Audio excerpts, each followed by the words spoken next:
ములుగుకొచ్చి ఇక తమ్ముళ్ళు వచ్చిండ్రు కొన్ని 2 బైక్స్ అరేంజ్ చేసిండ్రు మా కోసం. సో వెహికల్స్ అరేంజ్ చేయగానే అయితే స్టార్ట్ అయినాం. ఒక 1.5 అవర్ పడుతుంది. ఇక్కడ నుంచి ప్రజెంట్ ఇక్కడ మేము ఉన్నదైతే ఒక చిన్న దాబాలో అయితే కూర్చున్నాము.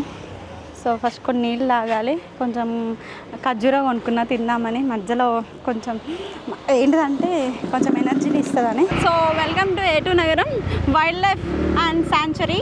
సో చూస్తున్నారు కదా.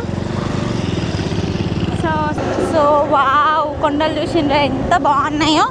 తాడ్వే దగ్గరలో ఈ కొండలన్నీ చిన్న చిన్న బఫెలోస్.